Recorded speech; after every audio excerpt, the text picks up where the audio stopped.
Hai, kalian mendengarkan podcast Philosophize Me bersama dengan saya, Suntar.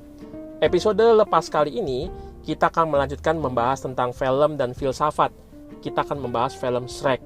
Hati-hati, spoiler alert ya. Let's go!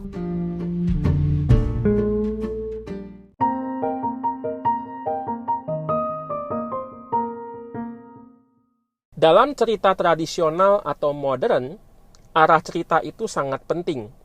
Alurnya jelas, ada intro, ada klimaks, anti klimaks, lalu ada ending.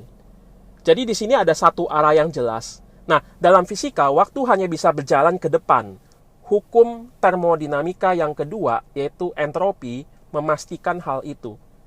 Waktu gak bisa berjalan mundur, makanya secara teoritis, ada kemungkinan manusia bisa ke masa depan, tapi gak bisa ke masa lalu. Dalam relativitasnya khususnya Einstein. Profesor Brian Greene, ya, dia seorang profesor fisika yang terkenal. Beliau menjelaskan ketika si kembar, ya, si A dan B, ya, dengan umur yang sama, lalu si A itu berpergian dengan kecepatan yang sangat tinggi, misalkan naik pesawat gitu ya, mendekati kelajuan cahaya. Lalu saat kembali ke bumi, saat berjumpa, saat ketemuan, A masih muda karena berpergian cuma sebentar menurut si A. Dan waktunya melambat. Sedangkan si B sudah tua. Jadi boleh dikatakan si A itu ke masa depannya B. Kenapa? Karena si A-nya masih muda ketemu dengan si B yang sudah tua. Berarti A ke masa depannya si B. Jadi film Back to the Future, ya, istilah ini saya rasa tepat gitu ya. Karena kalau ke masa lalu itu nggak bisa, dilarang oleh hukum entropi. Satu arah waktu yang hanya maju. Nah, ini menjadi ciri khas yang unik, ya, film di dalam modernisme. Ada awalan, ada akhir.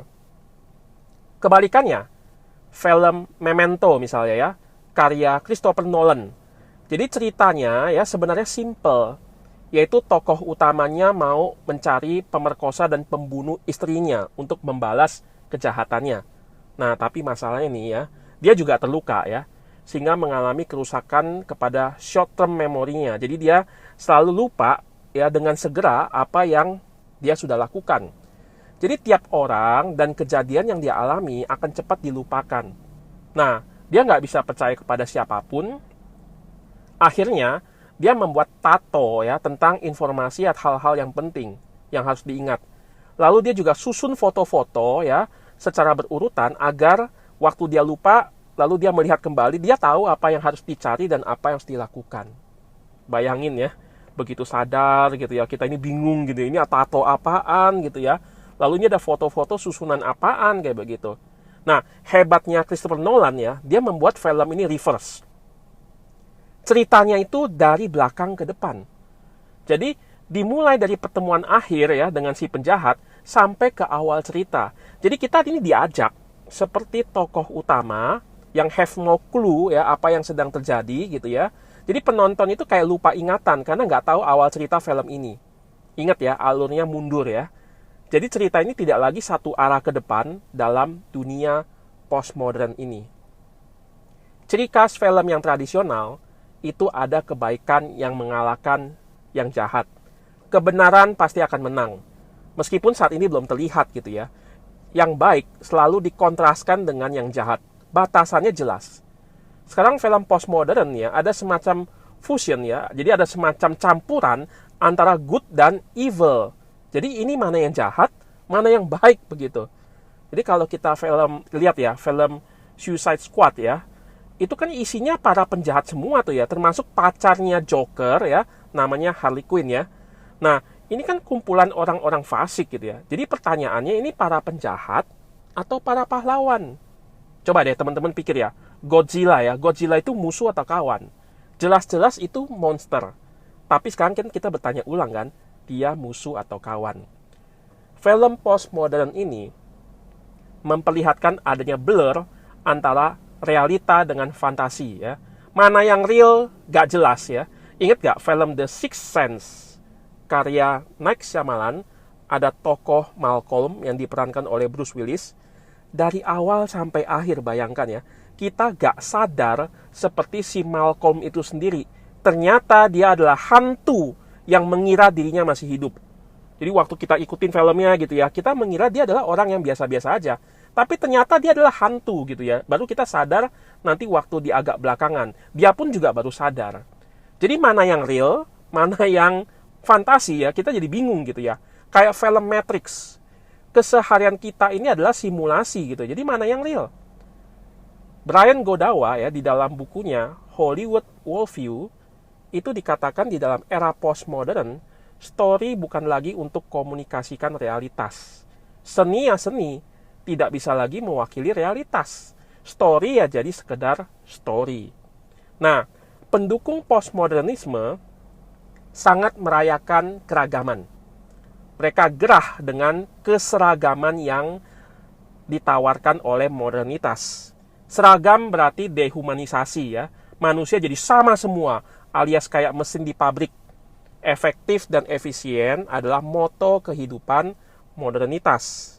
Tidak ada keunikan ya, lokal ataupun kalau misalkan keunikan lokal itu ada gitu ya, itu paling hanya untuk kepentingan global.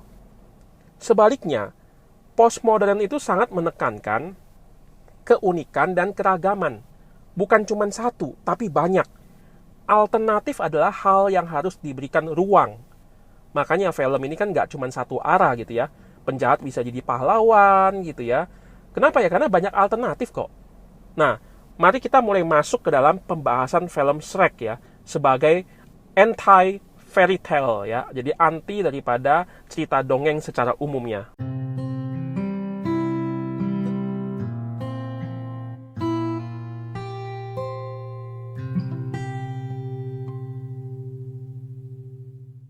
Shrek tahun 2001 ya ditulis oleh Ted Elliott, Terry Rossio dan kawan-kawan. Ted Elliott ini juga penulis cerita Aladdin ya tahun 1992 dan Pirates of Caribbean ya itu tahun 2003 dan seterusnya berseri. Nah, menariknya cerita Shrek ini adalah kebalikan dari cerita fairy tales pada umumnya. Jadi makhluk ijo yang adalah ogre ini yang bernama Shrek ini adalah makhluk yang jorok ya. Lalu ada adegan khusus di mana di film itu dia kentut, dia buang angin.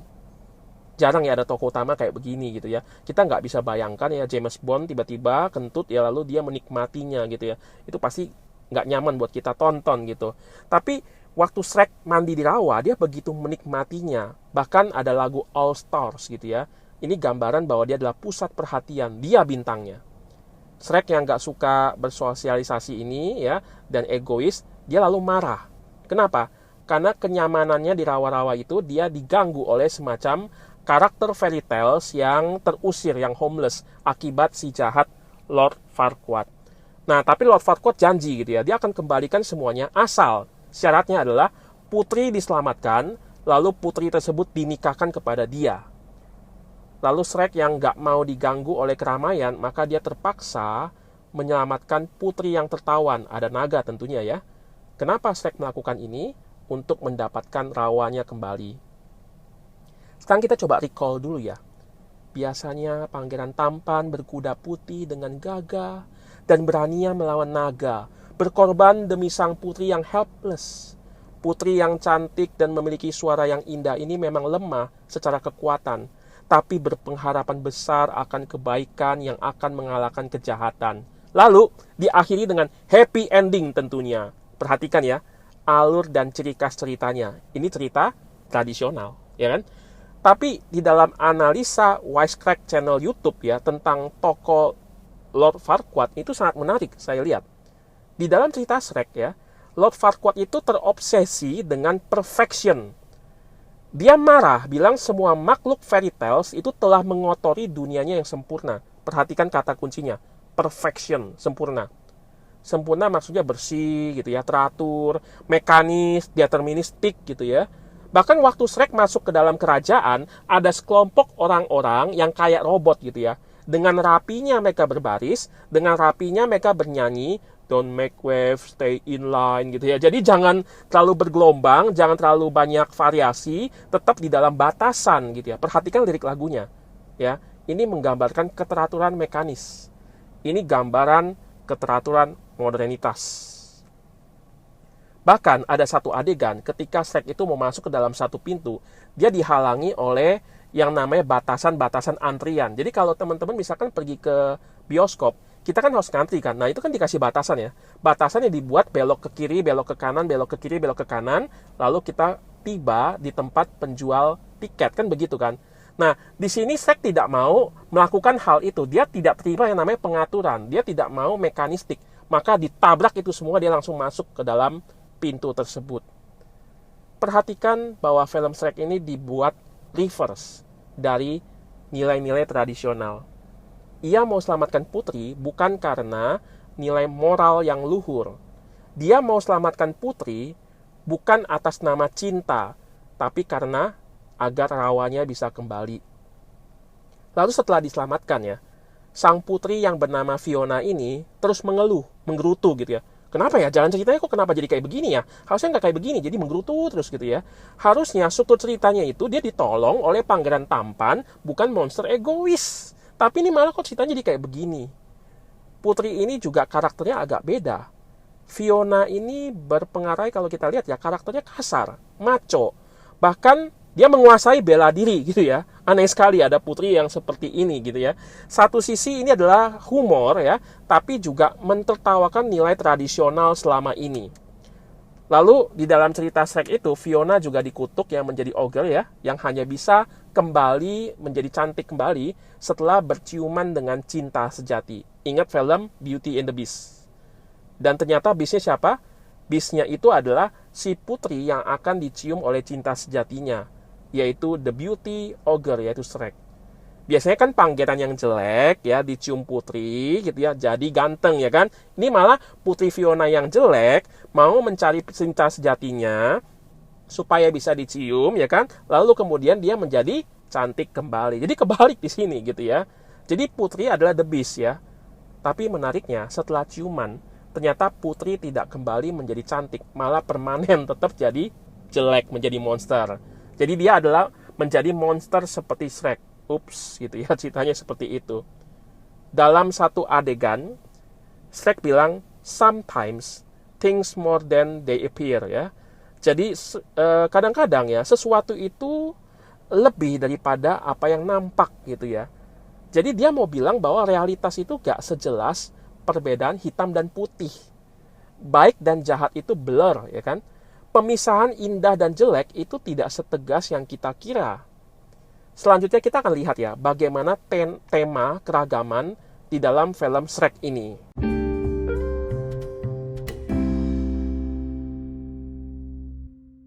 Hal yang menarik dalam film ini untuk kita, saya pikir ada penerimaan akan ugliness, tentang keburukan. Tahu ya cerita Shrek itu ditutup dengan kalimat apa? Kalimatnya bukan ini ya, bukan ini. And they live happy after. Bukan. Tapi kalimatnya ditutup dengan and they live ugly ever after. Hidup yang messy ya, yang berantakan. Ini kan yang kita lihat di dalam keseharian kita gitu ya. Nah, mereka di dalam film itu, Shrek dan kawan-kawan, merayakan imperfection dan menikmatinya.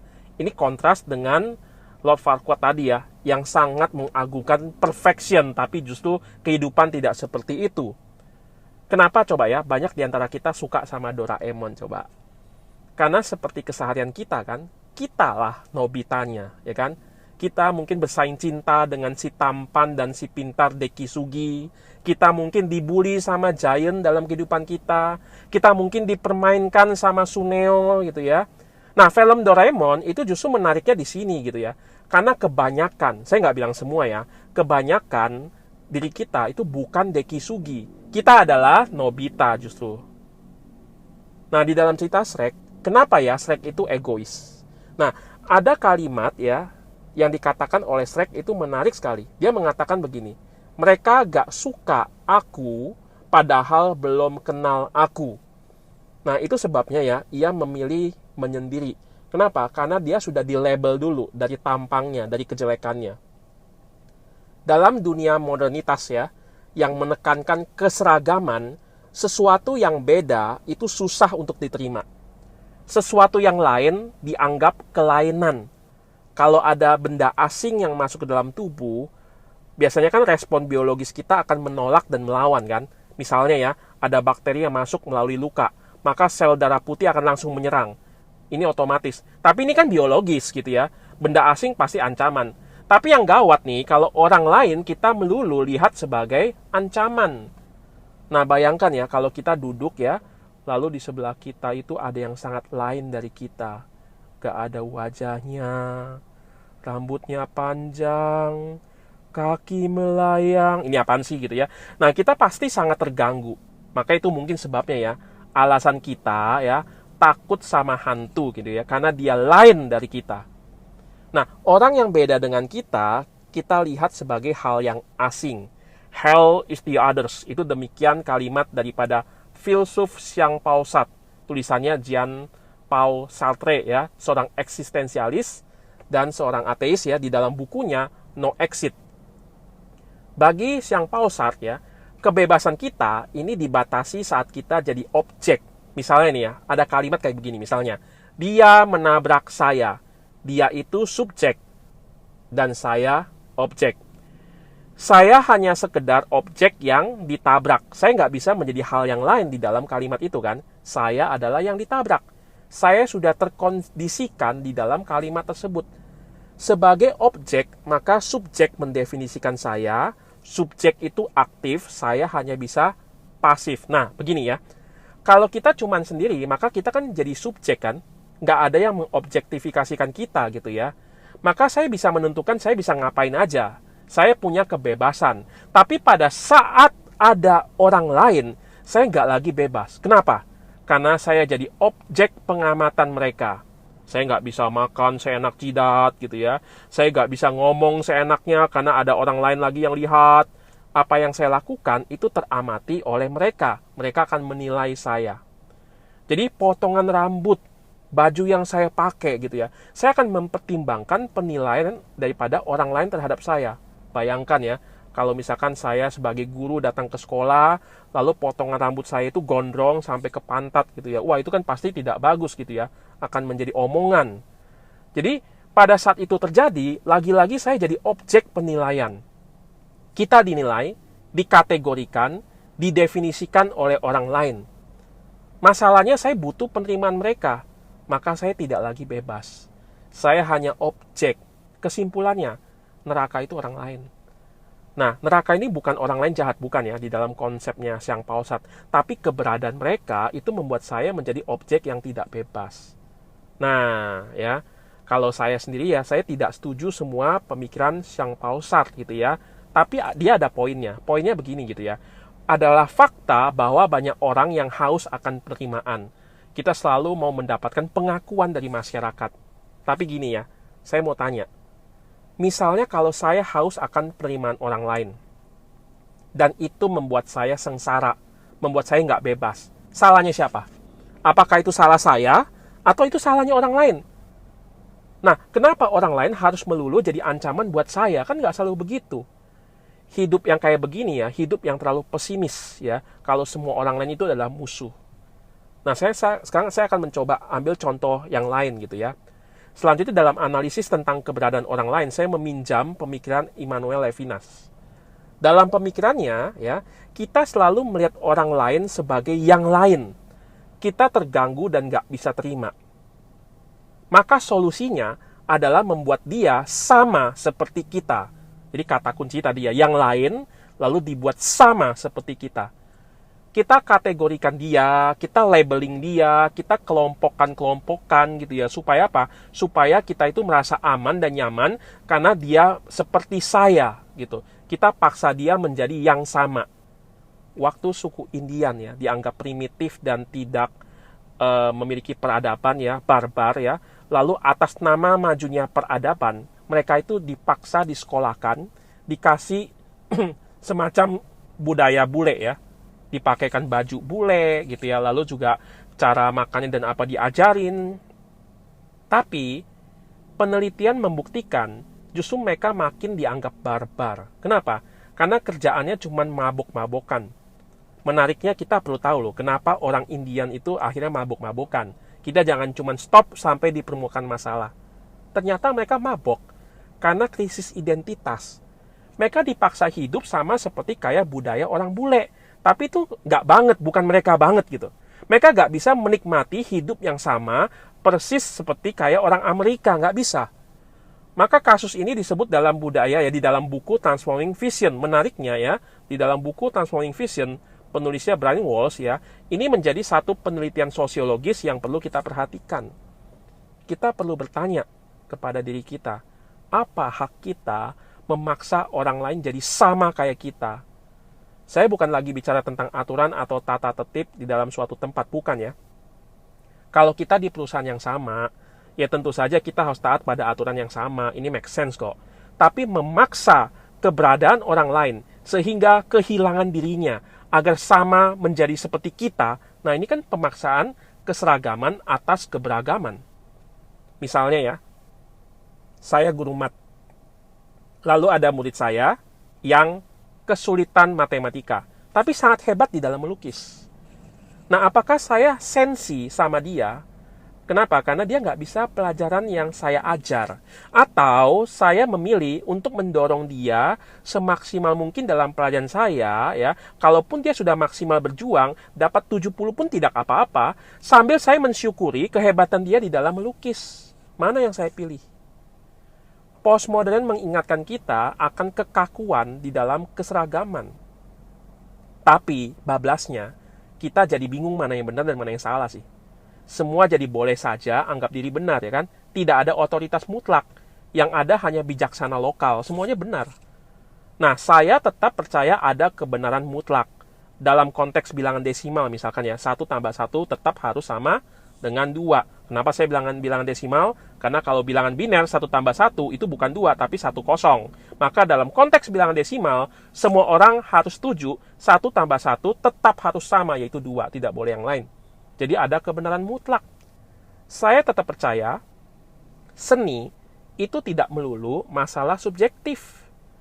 Ada standar objektifnya. Karena kalau nggak ada standar ini gitu ya, maka jamban ya, toilet yang kotor yang nggak pernah dibersihkan, itu pun saya bisa jual dengan harga yang mahal atas nama seni kok. Jadi tetap harus ada standar, harus ada kebenaran yang kita pertahankan. Tetapi berpegang pada kebenaran bukan berarti anti keunikan. Percaya akan kebenaran mutlak bukan berarti benci keragaman. Harap melalui analisa film Shrek ini ya, secara sederhana, boleh membawa kita kepada awareness kita akan kebenaran dan kita belajar untuk menerima keragaman. Keragaman bukan musuh persatuan, tapi justru memperkaya. Di dalam film The Good Doctor ya, Dr. Murphy itu dia seorang autis, tapi justru dia dikatakan dia punya gift. Dia bisa mendeteksi hal-hal yang aneh, yang nggak bisa ditemukan dokter lainnya. Ini film sangat terkenal ya, bahkan itu beredar di Facebook gitu ya. Bahkan ada beberapa pasien yang awalnya agak merasa nggak nyaman karena diobati oleh keanehan, orang yang sangat aneh gitu, autis. Tapi ternyata dia bisa mendeteksi hal-hal yang tidak bisa dibaca oleh orang lain, dan bahkan banyak nyawa terselamatkan. Saya suka istilah bagi orang autis itu bukan disable ya, bukan tidak mampu atau cacat, bukan, tapi diffable, ya differentiate gitu ya. Jadi yang lain, yang punya kelebihan yang lain. Penekanannya bukan dicacat karena memang bukan orang cacat, tapi kelebihannya. Marilah kita merayakan kekayaan, keunikan daripada orang lain.